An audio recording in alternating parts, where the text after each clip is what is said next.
Le JT de Rio, votre rendez-vous quotidien avec le Brésil, les toutes dernières images, les tout derniers commentaires, c'est avec Olivier Le Foll qui m'a rejoint en plateau. Salut Olivier. Bonjour Thomas, bonjour à tous. Allez, l'image du jour pour commencer, c'est bien sûr celle de Usain Bolt. Ouais, il avait prévenu Thomas, il l'avait annoncé et il l'a fait. Usain Bolt est devenu le premier athlète de l'histoire à être sacré 3 fois au jeu dans l'épreuve reine du sprint, le 100 mètres. Indétrônable, incontournable, unique. À 29 ans, le Jamaïcain rentre un petit peu plus dans l'histoire. Alors cette nuit à Rio, tout s'est passé exactement comme prévu, avec un départ un petit peu poussif et puis ensuite l'éclair. Ça s'est passé cette nuit 9,81 le temps d'Usain Bolt, 8 centièmes de mieux que Justin Gatlin, 10 par rapport au Canadien André De Grasse. Donc ça s'est passé à 3h25 heure française ce matin sur les antennes du groupe Canal, sur l'antenne de Canal+. Évidemment, vous dormiez probablement, vous dormiez peut-être, c'est pas grave. Voici la séance de rattrapage dans les conditions du direct, une course pour l'histoire commentée par Stéphane Guy et Stéphane Caristan. La course la plus importante de l'histoire des Jeux, avec un super départ de Gatlin. Bolt qui fonce sur lui, Gatlin qui est en tête, Bolt qui va essayer.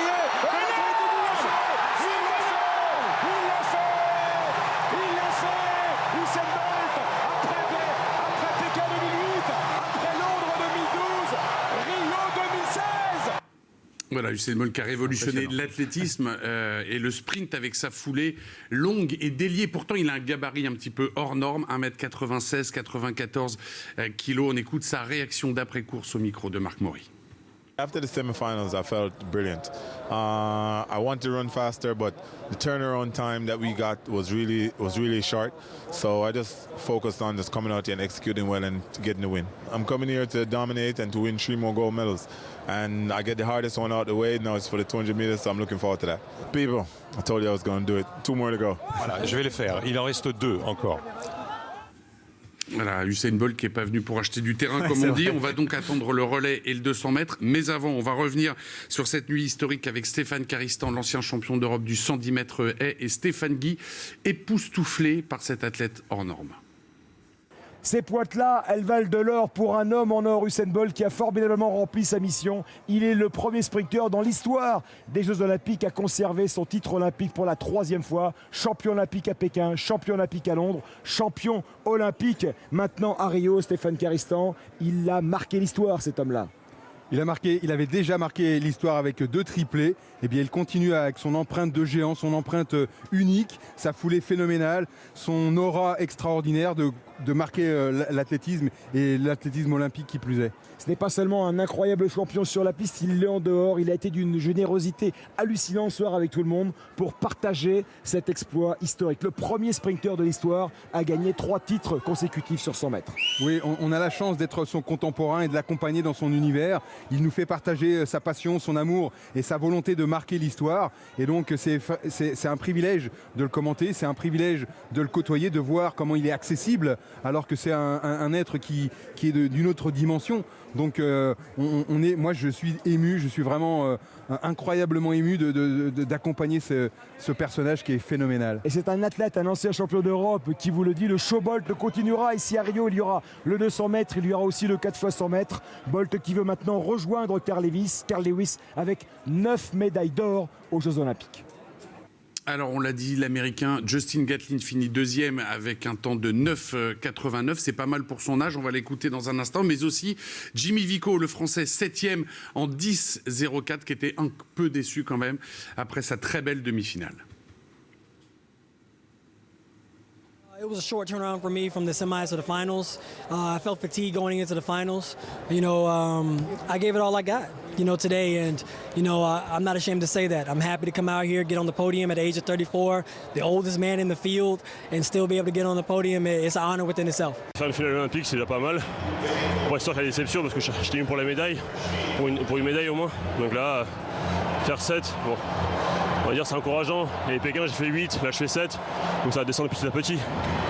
Allez, c'est l'autre sensation de la nuit en athlée. Oui, le Sud-Africain Wade van Niekerk qui remporte le 400 mètres en 43 secondes et 3 centièmes. C'est une performance énorme parce qu'il bat au passage de 15 centièmes le vieux record du monde de Michael Johnson, la locomotive de Waco. C'était un record qui tenait depuis 17 ans maintenant.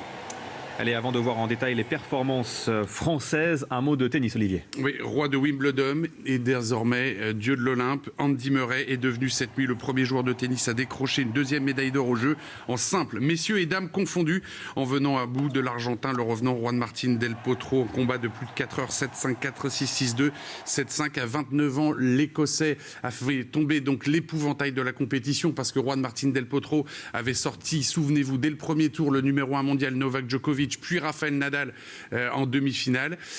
Andy Murray, numéro 2 mondial, réussit cette performance. Il est le seul dans le Big Four à réussir ce que tous ses camarades n'ont pas pu réaliser. Allez, comme promis, les médailles maintenant et l'épée qui a bel et bien redoré le blason de l'escrime française. Ouais, Gauthier Grumier, Yannick Borel, Daniel Gérant et Jean-Michel Lusnet qui nous ont offert une Marseillaise. Ça faisait 8 ans qu'on attendait ça. Au final, l'escrime, c'est une médaille dans chacun des 3 métaux. L'or donc pour les épéistes, l'argent pour les fleurettistes et puis le bronze pour Grumier en individuel. Regardez. L'escrime française de retour sur la première marche. À la suite du bronze et de l'argent, l'équipe de France s'est parée d'or à l'épée. Après le Venezuela en quart et la Hongrie en demi-finale, Daniel Gérant, Yannick Borel, Jean-Michel Lusnet et Gauthier Grumier ont nettement dominé les Italiens, 45 touches à 31. Les Français ont mené dès le premier relais. La suite est une démonstration avec des transalpins dépassés par les fines lames tricolores. Jean-Michel Lusnet, remplaçant avant la finale et promu titulaire en lieu et place de Grumier, a parfaitement contribué à cette victoire française. Voilà, je savais que j'allais rentrer. C'était pas évident, mais j'étais prêt, quoi. J'étais prêt, je tout donnais et voilà, je trouve qu'on gagne logiquement. C'est le 3e titre olympique consécutif pour l'épée française par équipe. Si cette épreuve était absente du programme en 2012 à Londres, les Bleus s'étaient imposés en 2004 à Athènes et en 2008 à Pékin. C'est justement en Chine que les tricolores avaient remporté leur dernier sacre olympique. C'était au sabre par équipe, un travail de longue haleine. Ah ouais, c'est magique d'avoir réussi à élever mon niveau à ce point et je l'ai fait pour l'équipe et c'est juste génial. Mais ça fait longtemps qu'on travaille. Gugus a été souvent derrière moi pour arriver à ce résultat, donc c'est de longue haleine. J'ai vécu 15 jours de folie avec mes athlètes. Et quand ça finit en apothéose comme ça, c'est juste magique. Après, il y avait pas mal de pression parce qu'on avait annoncé des ors. J'aurais bien voulu que ça gagne un petit peu avant. Mais là, quand on est favori et qu'on répond présent et puis qu'on fait une finale comme ça, mais vraiment, je veux dire, il n'y a aucune faute sur cette finale. Il y a 4 ans, au Royaume-Uni, la France avait signé un historique 0 pointé au tableau des médailles. À Rio, l'escrime tricolore a retrouvé son rang. Effectivement, belles images de l'escrime française. Une question maintenant, si on assistait au renouveau de la boxe française. Oui, avec Sofiane Oumia qui s'est qualifié pour la finale en catégorie des moins de 60 kilos et qui s'offre donc l'opportunité d'être le premier Français champion olympique de boxe depuis 2000.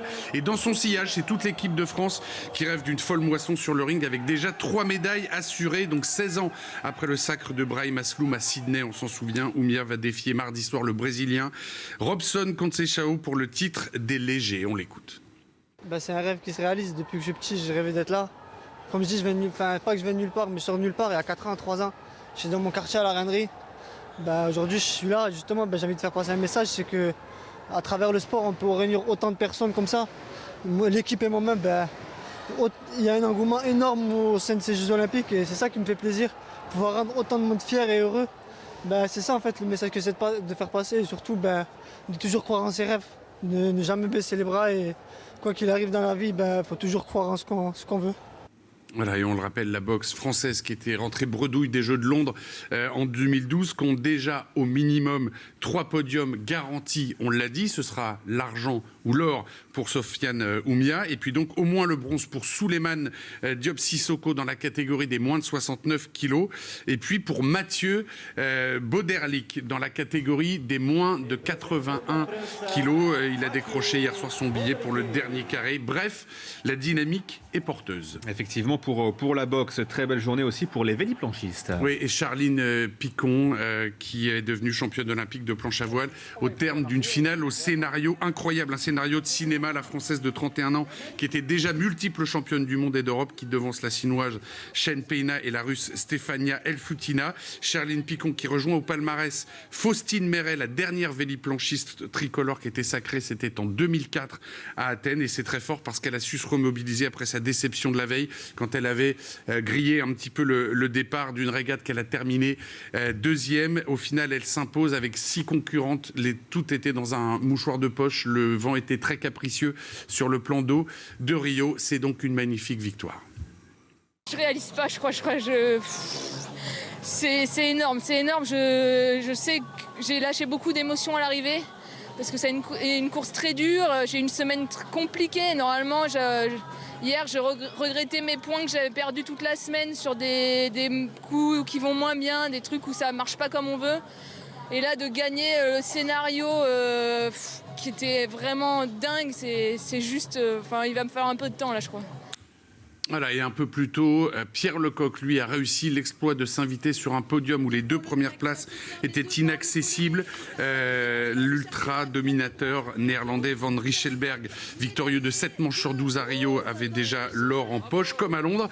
Il conserve son titre. Le Britannique Nick Dempsey, dauphin du néerlandais en 2012, a lui aussi récidivé. C'est donc le Français Pierre Lecoq qui s'adjuge le bronze. Aujourd'hui, on va suivre encore la voile. Place aux courses pour la médaille en laser, messieurs et dames. Allez, la 4e médaille française maintenant du jour, c'était bien au tir à la carabine. Tir à la carabine avec Alexis Reynaud, 21 ans seulement, qui remporte donc la médaille de bronze du tir à la carabine, 50 mètres 3 positions, c'est-à-dire genoux, couché puis debout. C'est la 2e médaille du tir français au Brésil après l'argent de Jean Quincampoix en vitesse olympique samedi. D'ailleurs, les 2 garçons se connaissent très bien. Ils sont copains, ils font partie du même club, le TS d'Antibes. En finale, Reynaud a été devancé par le Russe Sergei Kamensky et le champion olympique en titre Nicolo Campriani, qui conserve donc sa couronne.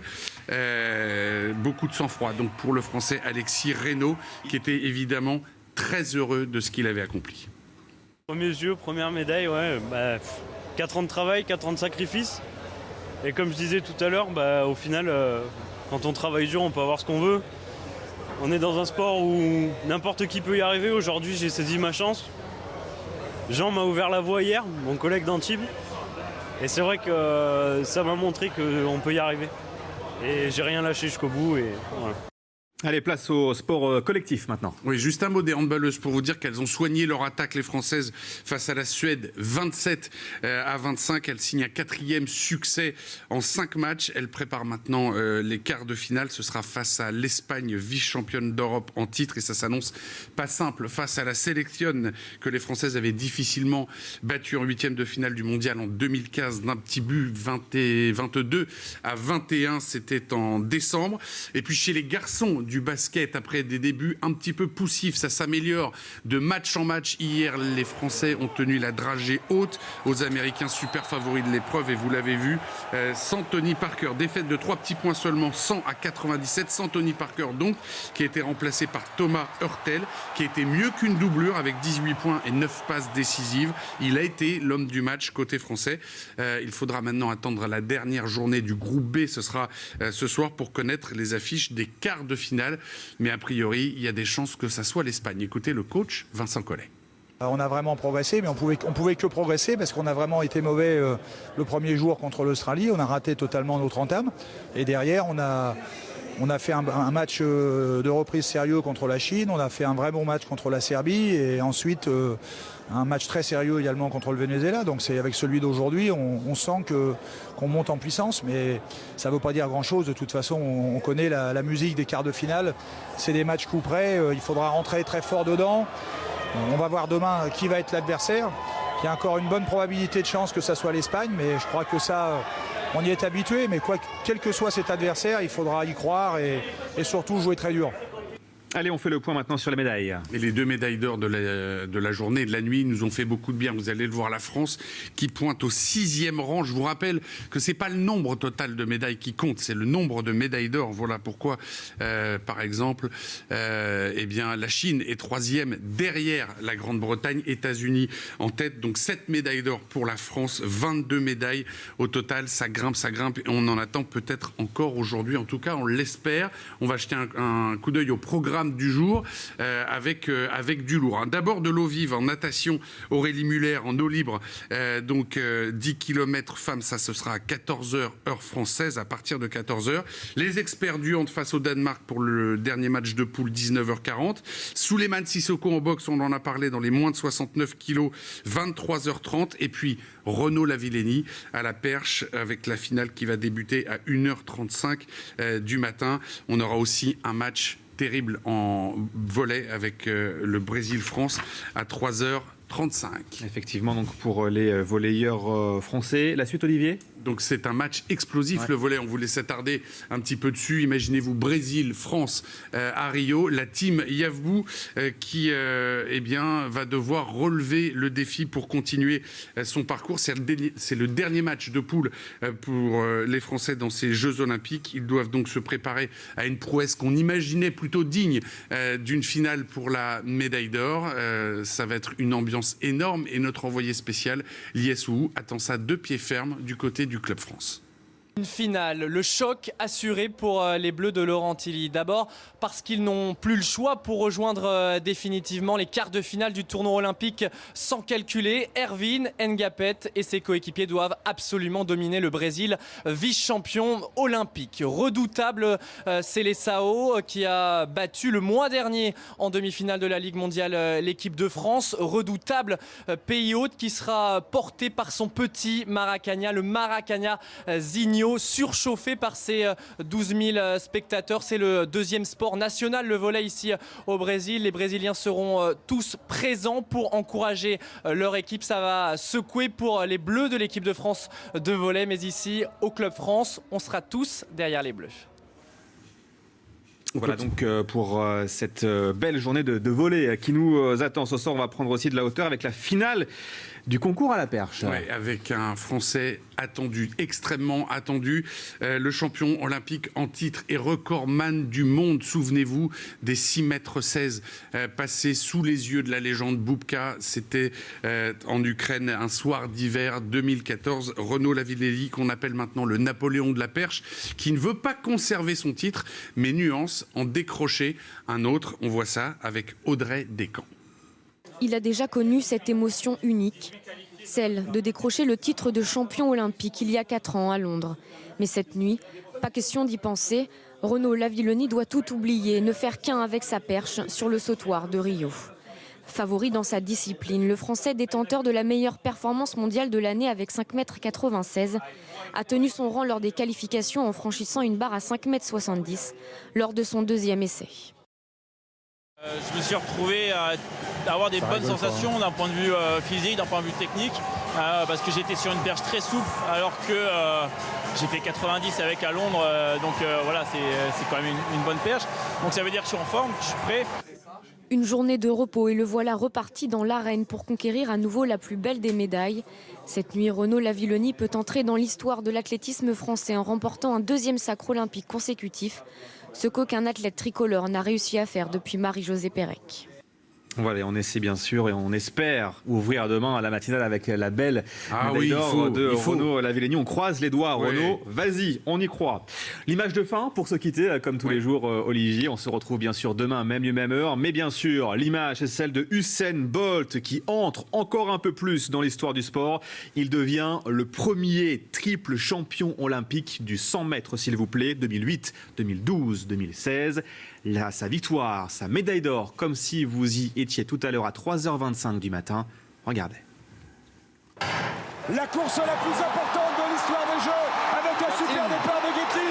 Bolt qui fonce sur lui, Gatlin qui est en tête, Bolt qui va essayer. Il l'a fait Usain Bolt, après Pékin 2008, après Londres 2012, Rio 2016. I felt brilliant. I want to run faster, but the turnaround time that we got was really short. So I just focused on just coming out here and executing well and getting the win. I'm coming here to dominate and to win 3 more gold medals. And I get the hardest one out the way. Now it's for the 200 meters, so I'm looking forward to that. People, I told you I was going to do it. 2 more to go. Voilà, je vais le faire. Il en reste 2 encore.